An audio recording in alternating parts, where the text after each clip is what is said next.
The emergency session of the Galactic Council convened in chaos.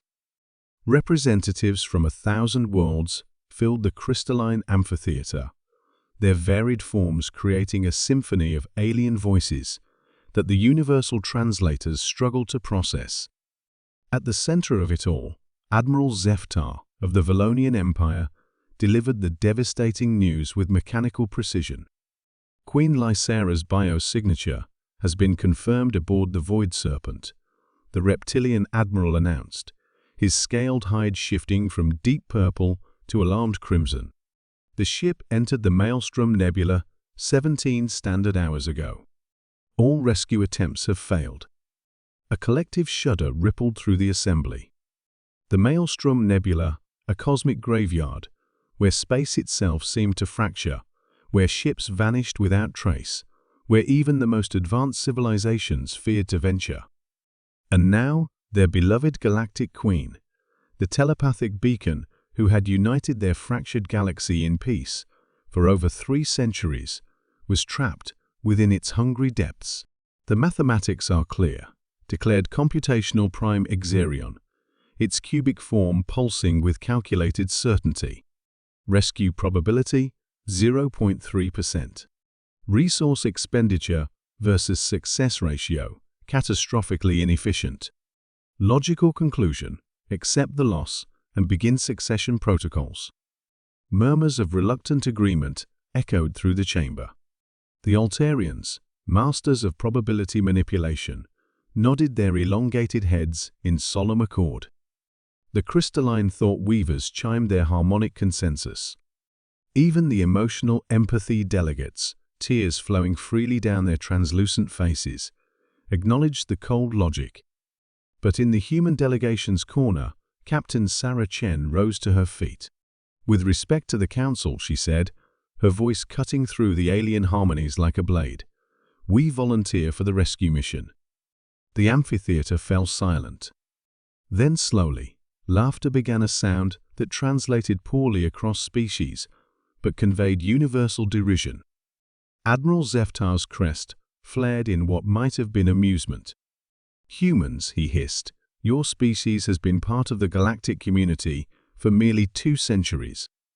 You possess no significant psychic abilities, no reality manipulation technology, no probability engines. What could you possibly accomplish that our combined might cannot? Dr. James Morrison, the human xenobiologist, stepped forward beside Chen. Maybe that's exactly why we can do this. We don't calculate odds, we act on hope. We don't weigh probabilities, we believe in possibilities. Foolish, whispered the Altarians in their sing-song tongue. Illogical, pulsed computational prime Exerion. Precisely, Chen replied. Sometimes foolish is what saves the day. The Council granted their request with the resigned air of indulging a child's dangerous game. 3 hours later, the human vessel Indomitable approached the Maelstrom's edge. Unlike the sleek, mathematically perfect ships of other species, the human craft looked almost primitive, angular, scarred from a dozen conflicts, held together as much by determination as by metal. Chen studied the swirling chaos ahead through the view screen. The nebula writhed like a living thing, its colors shifting between impossible hues that hurt to perceive. Scanner readings fluctuated wildly. Instruments designed to map reality itself showed only static. Navigation is impossible, reported Lieutenant Torres from the helm. The space-time fabric is too distorted. We're flying blind. Then we navigate by instinct, Chen decided. Take us in. What followed was a journey through madness. The Indomitable twisted through passages that shouldn't exist, past phenomena that violated fundamental physics. The crew, 97 humans who had volunteered knowing they might never return, held their course through sheer stubbornness. When their engines failed, Engineer Park bypassed safety protocols and manually rerouted power. When their hull began to fracture, the entire crew worked in shifts, welding plates and patching breaches. When their life support systems struggled against the nebula's toxic emanations, They shared oxygen masks and rationed water without complaint. "Contact," Torres shouted after 18 hours of nightmare navigation. "I'm reading the Void Serpent's signature." The alien ship hung motionless in a pocket of relative stability, its hull dark and lifeless. The Galactic Queen's vessel was beautiful, even in death organic curves that flowed like music made manifest, its bioluminescent panels now flickering weakly. "Transport inhibitors are active," reported Communications Officer Kim. "We can't beam her out." "Then we go in the old-fashioned way," Chen said, suiting up for EVA. "Morrison, you're with me.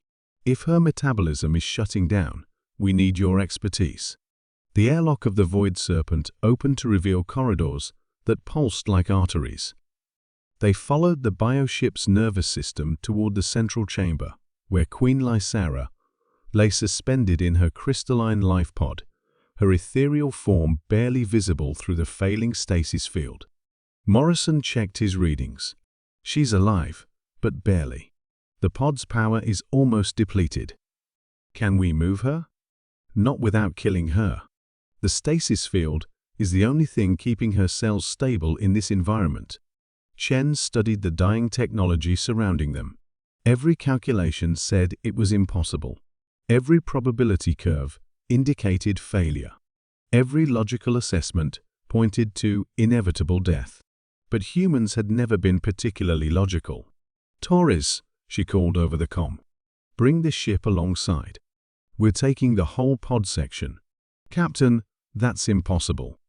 The mass differential, the structural integrity." "Make it work." "That's an order." What followed was 6 hours of impossible engineering. They cut through bulkheads with plasma torches, rerouted the Indomitable's entire power grid to maintain the stasis field, and performed structural modifications that would have made their ship engineers weep. When they finally broke free of the Maelstrom 18 hours later, the Indomitable was barely recognizable. Half her hull was replaced with alien biometal, her systems hybridized with technology they didn't understand, her crew exhausted beyond measure. But Queen Lysara lived. The Galactic Council received them in stunned silence. As the Queen's pod was carefully transferred to proper medical facilities, Admiral Zeftar approached Captain Chen with something approaching reverence. "How?" he asked simply. Chen looked back at her battered ship and exhausted crew. "You called us foolish. Maybe you were right. We were too stupid to know it was impossible, so we did it anyway." "No," Queen Lysara's voice whispered telepathically into every mind present as her stasis field finally stabilized. "Not foolish.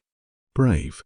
Only humans would risk everything for someone they barely knew, simply because it was right." The galaxy remembered that day, not as the day the logical species failed, but as the day the foolish humans proved that sometimes hope triumphs over calculation and courage conquers impossibility. In the end, perhaps foolishness was exactly what the universe needed.